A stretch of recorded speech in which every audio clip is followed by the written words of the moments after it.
Hello दोस्तों, स्वागत है आप सभी का आपके अपने यूट्यूब चैनल ऑनलाइन स्टडी में। मैं ऑनलाइन स्टडी की ओर से मनीष कुमार एक बार फिर आपका हार्दिक स्वागत करता हूं। तो दोस्तों, आज के लिए एनडीए के जीके जीएस के ऐसे इंपॉर्टेंट क्वेश्चन पढ़ने जा रहे हैं जो आपके एग्जाम में रिपीटेड क्वेश्चन होते हैं, रिपीट को बार बार रिपीट होते हैं। ठीक है, तो बिना टाइम वेस्ट के चलिए क्वेश्चनों पर चलते हैं फटाफट, और बाकी डिस्कशन बाद में करेंगे। क्वेश्चन नंबर फर्स्ट है, महात्मा गांधी का हिंद स्वराज क्या है? हिंद स्वराज देखो, महात्मा गांधी की पुस्तक आप सभी को पता, बट क्या है? सत्याग्रह के उनके दर्शन की रूपरेखा, पश्चिमी आधुनिकता की एक आलोचना, ग्राम स्वराज की एक रूपरेखा और दांडी मार्च यात्रा की। तो देखो, इसका राइट आंसर हो जाएगा ऑप्शन नंबर बी, पश्चिमी आधुनिकता की एक आलोचना। ये क्वेश्चन काफ़ी ज़्यादा इंपॉर्टेंट है एंड काफ़ी ज़्यादा इजी है। चलिए नेक्स्ट क्वेश्चन की ओर बढ़ते हैं। नेक्स्ट क्वेश्चन क्या गिवन है आपके पास, भारत का राष्ट्रपति आपातकाल की घोषणा कब कर सकता है? आपातकाल, इमरजेंसी। इमरजेंसी कितने टाइप की होती है? 3 टाइप्स की। और कौन से आर्टिकल्स के तहत आती है? 352 से 360। ठीक है, 352, 356, 360 के तहत आती है। ठीक है, नेशनल और स्टेट एंड फाइनेंशियल। ठीक है, आई बात समझो। प्रधानमंत्री की सलाह पर कर सकता है, मंत्रिपरिषद की सलाह पर कर सकता है, अपने विवेक पर कर सकता है, संघ के मंत्रिमंडल का निर्णय ले उसे लिखित रूप में सूचित किया गया हो। ठीक है, अब देखो इसमें क्या क्या पूछा है। आपातकाल की घोषणा कब कर सकता है, इसने ये पूछा है। और इसके ओपिनियन क्या क्या है ऑप्शन के अकॉर्डिंग, कि संघ के मंत्रिमंडल का निर्णय उसे लिखित रूप में सूचित किया गया हो। मंत्रिमंडल का निर्णय है ना, लिखित रूप में उसे भेजा गया हो, उसने रिसीव किया हो, उसके अकॉर्डिंग वो कर सकता है। ऑप्शन नंबर डी इसका करेक्ट आंसर है। Option number D will be the right answer. ठीक है, ऑप्शन नंबर डी इसका सही आंसर हो जाएगा। चलिए नेक्स्ट क्वेश्चन की ओर बढ़ते हैं। रूस में बोल्शेविक क्रांति किसके राज्यकाल में प्रारंभ हुई थी? कितना अच्छा क्वेश्चन है। बोल्शेविक क्रांति मैंने पहले बताया हुआ क्वेश्चन है, जान निकोलस द्वितीय के काल में हुई थी। और कौन सी क्रांति हुई थी? बोल्शेविक क्रांति हुई थी। चलिए ठीक है, नेक्स्ट क्वेश्चन। पूर्ण हरियाणा सम्मेलन 1815 में बड़े चार का सदस्य नहीं था। देखो ऐसे पूछा, पूर्ण हरियाणा सम्मेलन 1815 में बड़े चार का सदस्य नहीं था, किसका नहीं था? फ्रांस, रूस, ब्रिटेन या फिर ऑस्ट्रिया। इसका राइट आंसर क्या होगा? फटाफट कमेंट बॉक्स में राइट आंसर आना चाहिए, फटाफट। तो इसका राइट आंसर क्या हो जाएगा? इसका राइट आंसर क्या हो जाएगा? फास्ट एंड फास्ट इसका राइट आंसर मुझे छाप के बताइए, क्या हो जाएगा? फ्रांस इसका राइट आंसर हो जाएगा। चलिए नेक्स्ट क्वेश्चन की ओर बढ़ते हैं। 19वीं शताब्दी के उत्तरार्ध में भारत किनका एक सबसे बड़ा उत्पादक तथा निर्यातक देश था? किसमें? 19वीं सेंचुरी में। और किसमें? उत्तरार्ध में भारत। ठीक है, ये भी क्वेश्चन करवाया क्वेश्चन है, चीनी, चावल, सूत या फिर लोहे। इसका राइट आंसर क्या होगा? इसका राइट आंसर हो जाएगा सूत। सूत इसका राइट आंसर हो जाएगा। चलिए नेक्स्ट क्वेश्चन की ओर बढ़ते हैं। क्वेश्चन नंबर 6, मेगास्थनीज कौन था? मेगास्थनीज कौन था? मेगास्थनीज कौन था? रिपीट करो अच्छे से क्वेश्चन, देखो बार बार आए हुए क्वेश्चन है और काफ़ी ज़्यादा इंपॉर्टेंट क्वेश्चन है। मेगास्थनीज कौन था? चंद्रगुप्त मौर्य की राज्यसभा में यूनानी राजदूत, अशोककालीन यूनानी व्यापारी, गुप्तकालीन यूनानी व्यापारी और हर्षकालीन चीनी या तीर्थ यात्रा। ठीक है, चीनी तीर्थ यात्रा था, कौन था? अभी आपको ऑप्शन देखना है। तो मेगास्थनीज कौन था? चंद्रगुप्त मौर्य की राज्यसभा में एक यूनानी राजदूत था। ऑप्शन नंबर ए इसका राइट आंसर हो जाएगा। ठीक है, चलिए नेक्स्ट क्वेश्चन की ओर बढ़ते हैं। नेक्स्ट क्वेश्चन काफ़ी इंपॉर्टेंट क्वेश्चन है एंड थोड़ा सा ये ना साइंस से रिलेटेड है। ठीक है, फिजिक्स से रिलेटेड आ गया। शुक्र ग्रह के वायुमंडल के घने और पीतवर्णी बादल किससे बने होते हैं? कितना अच्छा क्वेश्चन है। जो शुक्र ग्रह उसके वायुमंडल में घने और पीतवर्णी बादल होते किससे बने होते हैं? क्लोरीन, सल्फ्यूरिक अम्ल, नाइट्रिक अम्ल या ब्रोमीन। आपके पास 5 सेकेंड है, मैं बाद में भी देखूंगा, बट इसका राइट आंसर आना चाहिए, मैं भी बताऊंगा, बट इसमें कुछ ना कुछ लॉजिक का क्वेश्चन में और काफ़ी ज़्यादा इंपॉर्टेंट क्वेश्चन है। ठीक है, और मैंने बताया हुआ शुक्र ग्रह का वेट कितना होता है वो भी कमेंट बताइए, और पृथ्वी का वेट कितना होता है वो भी कमेंट में बताइए। मैंने बताए हुए क्वेश्चन है टोटली ये। इसका राइट आंसर क्या हो जाएगा? इसका राइट आंसर हो जाएगा, लिख लेना, सल्फ्यूरिक एसिड। क्या हो जाएगा? सल्फ्यूरिक एसिड हो जाएगा। ठीक है, इसी बात पर एक क्वेश्चन मुझे और बता दो, अम्ल वर्षा। अम्ल वर्षा जानते हो? Acid rain. एसिड रेन किसके कंबाइन से होती है? ठीक है, किसके संयोग से होती है? किस किस एसिड के संयोग से होती है? ठीक है, वो भी आपको बताना है। ताप व्युत्क्रमण के बारे में निम्नलिखित में से कौन सा कथन सही है? ऊंचाई तुंगता में वृद्धि के साथ तापमान में वृद्धि होती है। ऊंचाई में वृद्धि होगी और तापमान में वृद्धि होगी, तब ताप के बारे में कुछ ना कुछ वर्णन होगा। ठीक है, जब ऊंचाई में वृद्धि होगी तो उसके साथ साथ तापमान में भी वृद्धि होगी। नेक्स्ट क्या है? निर्मल आकाश वाली दीर्घ शीतकालीन रात्रि आदर्श स्थित होती है। निर्मल, निर्मल आकाश वाली दीर्घ शीतकालीन, शीतकालीन का मतलब ठंडी रात्रि, ठीक, आदर्श स्थिति है। नेक्स्ट देखिए ऑप्शन, यह लघु अवधि परिघटना है और यह ध्रुवों को छोड़कर समस्त पृथ्वी पर सामान्य है। ठीक है, तो ये 3 ऑप्शन है आपके पास, इसमें आपको बताना है कि कौन सा सही है और कौन सा गलत है। ठीक है, सीधा सीधा आपको पूछा है, तो इसमें राइट आंसर क्या होगा? तो ये बोल रहे हैं ऊंचाई में वृद्धि के साथ तापमान में वृद्धि होती है, बिल्कुल सही बात है। और निर्मल आकाश वाली दीर्घ शीतकालीन, ये वाला भी इसका सही टॉपिक है, थर्ड वाला रॉन्ग हो जाएगा। ठीक है, चलिए नेक्स्ट क्वेश्चन की ओर बढ़ते हैं। भूमि राजस्व में रेतवाड़ी व्यवस्था को किसके द्वारा शुरू किया गया था? सीधा सीधा क्वेश्चन पूछा है कि रेतवाड़ी व्यवस्था है वो किसने शुरू की थी? वो की थी किसने? अलेक्जेंडर रीड ने की थी। ठीक है, और कब की थी वो भी आप मुझे बताओ। की थी 1820 में। ठीक है, 1820 में की थी। और अगर मैं पूछूं फर्स्ट टाइम कहाँ पे स्टार्ट की थी? मद्रास व बॉम्बे में, मद्रास व बॉम्बे में। ठीक है, मद्रास व बॉम्बे में जो है स्टार्ट की थी। ठीक है, आई बात समझ में? चलिए नेक्स्ट क्वेश्चन की ओर बढ़ते हैं। इनमें से कौन सा राष्ट्रीय वायु गुणवत्ता सूचकांक में शामिल नहीं है? कितना अच्छा क्वेश्चन है, काफ़ी मोस्ट इंपोर्टेंट क्वेश्चन ये वाला भी। कौन सा है ना राष्ट्रीय वायु गुणवत्ता और सूचकांक में शामिल नहीं? सल्फर डाइऑक्साइड, नाइट्रोजन डाइऑक्साइड, सीसा, या इनमें से कोई नहीं। चार ऑप्शन के पास है, आपके पास 4 सेकंड का। चलिए क्वेश्चन आपके पास था क्या कि राष्ट्रीय वायु गुणवत्ता सूचकांक में शामिल है या नहीं है? तो इसमें राइट आंसर क्या हो जाएगा? ऑप्शन नंबर डी में से कोई भी नहीं। यूपीएससी नहीं, ये यूपीएससी का क्वेश्चन है। ठीक है, और यूपीएससी ने इसमें से ऑप्शन जो है रिजेक्ट कर दिया था, ऑप्शन बिल्कुल भी नहीं रखा था। और ये जो 3 ऑप्शन है इनमें से है। ठीक है, इनमें से क्या है? ये सूचकांक में शामिल है, और बाकी का जो लास्ट वाला ऑप्शन इनमें से कोई नहीं आएगा। ठीक है, चलिए नेक्स्ट क्वेश्चन देखिए, क्वेश्चन नंबर जो भी है नाउ नेक्स्ट क्वेश्चन। निम्नलिखित में से कौन सा एक भारत के संविधान में आपात के रूप में वर्णित नहीं है? आपात क्या? इमरजेंसी। राष्ट्रीय और किसी राज्य में राष्ट्रपति शासन की उद्घोषणा के आधार पर आपात, वित्तीय आपात और स्वास्थ्य आपात। अभी आप सोचोगे सर ये स्वास्थ्य आपात कहाँ से आ गया? स्वास्थ्य आपात तो बिल्कुल भी नहीं होता। ठीक है, नहीं होता तो फिर सही है, ये इसका राइट आंसर हो जाएगा। Now next question. आजो का सागर किससे जुड़ा है? आजो का सागर किससे जुड़ा है? देखो आपके पास ऑप्शन है काला सागर, बाल्टिक सागर, भूमध्य सागर, या फिर उत्तरी सागर।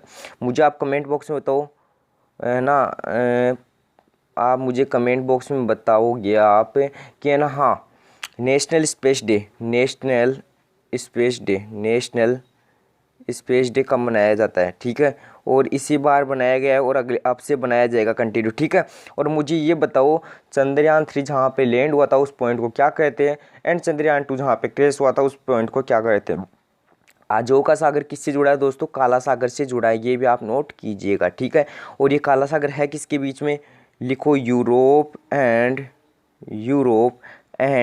एशिया के बीच में। ठीक है, यूरोप एंड एशिया के बीच में हो जाएगा। ठीक है, आई बात समझ में? तो ये आप मुझे कमेंट बॉक्स में छाप के बताओ फास्ट एंड फास्ट। चलिए नेक्स्ट क्वेश्चन देखिए। निम्नलिखित में से कौन सा कार्बन का अपरूप या फिर विद्युत का सुचालक है? ठीक है, हीरा, ग्रेफाइट या फिर फुलरिन। इसका राइट आंसर हो जाएगा ग्रेफाइट, इसका राइट आंसर हो जाएगा। नाउ नेक्स्ट क्वेश्चन देखिए। तत्वबोधिनी सभा किसके द्वारा स्थापित की गई थी? तत्वबोधिनी सभा के संस्थापक बताइए। तत्वबोधिनी सभा किसके द्वारा स्थापित की गई? इसके हेड कौन थे? 1839 में देवेंद्र नाथ टैगोर, 1857 में केशव चंद्र सेन, 1850 में अक्षय कुमार दत्त, 1840 में द्वारकानाथ टैगोर। इसका राइट आंसर क्या हो जाएगा? देवेंद्र नाथ क्या हो जाएगा? टैगोर हो जाएगा। इसका ऑप्शन हो जाएगा ऑप्शन नंबर ए, इसका राइट आंसर हो जाएगा। चलो ये तो हो गया। अब मुझे ये बताओ कहाँ पे की गई थी? कलकत्ता में, कलकत्ता में शुरू हुई थी ये। ठीक है, ये जो सभा है। ठीक है, और मुझे ये बताओ एक थी राजा राम जी की, राजा राम मोहन राय जी की एक सभा थी, ब्रह्म समाज या ब्रह्म सभा भी बोल सकते हैं अपन।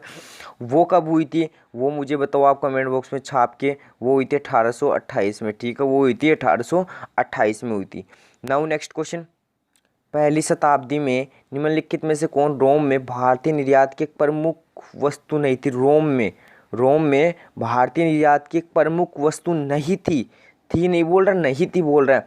मिर्च, जटामांसी, कछुआ खोल या फिर जायफल। जायफल इसका राइट आंसर हो जाएगा। जायफल नहीं था उस टाइम पे। ठीक है, अब तो मिल जाएगा आपको कहीं पे भी। Now next question. सूची ए को सूची ब से सुमेलित करना है। ठीक है, ये कुछ आपको ना दे रखे, क्या क्या दे रखे देखते चलो, ऊपर होके देखते हैं। सूची 1 में कोशिकांग और सूची 2 में क्या क्या कार्य करते हैं? ठीक है, माइटोकॉन्ड्रिया, क्लोरोप्लास्ट, राइबोसोम, लाइसोसोम, पाचन, एटीपी गठन, अंतरकोशिकीय, प्रोटीन संश्लेषण या प्रकाश संश्लेषण। देखो माइटोकॉन्ड्रिया किसका काम करता है? देखो आपको पता है एटीपी गठन का काम करता है। ठीक है, एटीपी की फुल फॉर्म नहीं आती तो मुझे बता देना, मैं बता दूंगा। अगर आती है तो कमेंट बॉक्स में ज़रूर छाप देना, ठीक है। क्लोरोप्लास्ट, देखो दोस्तों क्लोरोप्लास्ट की बात करें तो ये किस में यूज होता है क्लोरोप्लास्ट, तो क्लोरोप्लास्ट किस में यूज होगा, बेसिकली ये होगा प्रकाश संश्लेषण में, प्रकाश संश्लेषण में होगा, ठीक है। फिर बात करते हैं राइबोसोम, राइबोसोम किस में होगा, प्रोटीन संश्लेषण में। और लाइसोसोम पाचन है वो अंतरकोशिकाएं में जो है कार्य करता है, अंतरकोशिकीय कार्य करता है, ठीक है। चलिए नेक्स्ट क्वेश्चन की ओर बढ़ते फास्ट। निम्नलिखित में से किस राज्य या किन राज्यों में द्विसदनीय विधानमंडल है, क्या बोल रहा है, द्विसदनीय विधानमंडल की बात कर लिख लेते हैं अच्छे से कि किन राज्यों में द्विसदनीय विधानमंडल है। सीधा सीधा क्वेश्चन पूछा, आंध्र प्रदेश, तेलंगाना, बिहार और उत्तर प्रदेश, इन चारों में ये है ना द्विसदनीय विधानमंडल है। इनके अलावा और कहाँ कहाँ पर देखने को मिलेगा वो भी आप लिख लीजिए। उत्तर प्रदेश हो गया लिखो, एक तो हो गया यूपी हो गया, ठीक है, और बिहार मैंने लिखाई दिया है, यूपी भी लिखाई दिया, महाराष्ट्र लिख लो, लिखो एक महाराष्ट्र भी लिख लेना, महाराष्ट्र हो गया, जैसे कर्नाटक हो गया, ठीक है, जैसे कर्नाटक हो गया, आंध्र प्रदेश हो गया, लिखो आंध्र प्रदेश हो गया, और तेलंगाना है ही है, ठीक है। तो ये जो है इनमें चारों पाँचों छः जो भी है, चार पाँच छः जो भी है, इनमें क्या है जो है द्विसदनीय विधानमंडल है, ठीक है। चलिए नेक्स्ट क्वेश्चन की ओर बढ़ते हैं। तेलंगाना की नालकोंडा जिले में पोचमपल्ली 1951 में किस कारण प्रसिद्ध हो गया था, तेलंगाना की नालकोंडा जिले में पोचमपल्ली 1951 में किस कारण प्रसिद्ध हो गया था। ये देखो क्वेश्चन आपको अटपटा लग रहा होगा बट ये क्वेश्चन भी पूछा गया क्वेश्चन है, ठीक है। तो देखो इसमें क्या क्या ऑप्शन है, भूमिहीन किसान भूस्वामियों के विरुद्ध शस्त्र लेकर खड़े थे, विनोबा भावे ने वहाँ भूदान आंदोलन किया था, यहाँ पे थोड़ा सा मिस्टेक विनोबा भावे आएगा, ठीक है। भारत में पहली बार रेशम बुनकर का गठन हुआ था और हिंद विरोधी आंदोलन देखा गया था। अभी आपको ऑप्शन चूज करना है, इसमें क्या ऑप्शन आएगा, विनोबा भावे ने वहाँ भूदान आंदोलन का आरंभ किया था, ठीक है। ऑप्शन नंबर 20 का राइट आंसर हो जाएगा। तो आपने ये वाला नाम सुना भी होगा, ठीक है सबसे। चलिए नेक्स्ट क्वेश्चन की ओर बढ़ते हैं। कौन सर्वोदय आंदोलन से संबंधित नहीं था, देखो इसमें पता चल जाएगा कौन संबंधित था और कौन नहीं था। आचार्य विनोबा भावे, धीरेन्द्र मजूमदार, जयप्रकाश नारायण, जीबी अप्पा राव। इसका क्वेश्चन पहले भी कर चुके, जीबी अप्पा राव इसका राइट आंसर हो जाएगा। ये इससे रिलेटेड नहीं थे और बाकी के तीन रिलेटेड थे, ठीक है। नेक्स्ट क्वेश्चन की ओर बढ़ते हैं। नेक्स्ट क्वेश्चन क्या है, भारत के संविधान का अनुच्छेद 368 किससे संबंधित, 368 वित्तीय आपात भारत संघ की राजभाषा, संविधान का संशोधन करने की भारत की संसद की शक्ति और लोकसभा में अनुसूचित जाति से संबंधित। इसका राइट आंसर क्या हो जाएगा, ऑप्शन नंबर सी इसका राइट आंसर हो जाएगा, ठीक है। आई बात समझ में। चलिए नेक्स्ट क्वेश्चन की ओर बढ़ते हैं। नेक्स्ट क्वेश्चन क्या अपने पास, भारत के संविधान की आधारभूत विशेषता नहीं है, क्या विशेषता नहीं है संविधान की, मूल अधिकार, न्यायपालिका की स्वतंत्रता, परिसंघवाद या संविधान के किसी भाग का संशोधन। इसका राइट आंसर क्या होगा, इसका राइट आंसर हो जाएगा न्यायपालिका की स्वतंत्रता, न्यायपालिका की स्वतंत्रता इसका राइट आंसर हो जाएगा। ये आधारभूत विशेषता नहीं है उसकी, ठीक है। नेक्स्ट क्वेश्चन देखिए, निम्न में से कौन एशियन का सदस्य नहीं है, एशियन का सदस्य कौन हो जाएगा, ताइवान, म्यांमार, लाओस या फिर कंबोडिया। इसका राइट आंसर क्या होगा, फटाफट चूज करके बताओ इसका राइट आंसर क्या होगा। इसका राइट आंसर लास्ट बताओ फटाफट, इसका राइट आंसर क्या हो जाएगा, फास्ट एंड फास्ट इसका राइट आंसर आना चाहिए। इसका right answer fast and fast आना चाहिए, ठीक है। तो इसका राइट आंसर क्या होगा दोस्तों, इसका राइट आंसर हो जाएगा ताइवान इसमें जो है शामिल नहीं है, ठीक है। ताइवान इसमें पार्टिसिपेट नहीं हुआ था, ठीक है। चलिए ऑप्शन देख लेते हैं इसमें कौन कौन से शामिल है। ब्रुनेई हो गया, कंबोडिया हो गया, इंडोनेशिया हो गया, लाओस हो गया, मलेशिया, म्यांमार हो गया, फिलीपींस, सिंगापुर, थाईलैंड, वियतनाम और इसके 10 सदस्य देश है और बाकी के 10 सदस्य देश है। ये TRQ related question, topic related question, इसलिए मैं इसे लेके आया हूँ इसको, ठीक है। नेक्स्ट क्वेश्चन देखिए, नीदरलैंड का रोटरडेम अधिकांश किसके लिए प्रसिद्ध है, यह आपको बताना है किसके लिए प्रसिद्ध है। सीधा सीधा क्वेश्चन पूछा था आपको, अभी आपको बताना किसके लिए प्रसिद्ध है।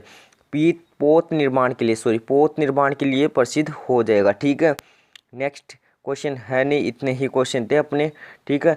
और मैं उम्मीद करता हूँ ये वाले इतने क्वेश्चन आपको समझ में आए होंगे अच्छे से, ठीक है। आज के लिए इतना काफ़ी नई वीडियो के साथ रहेंगे, तब तक के लिए बाय बाय, टाटा, जय हिंद, जय भारत।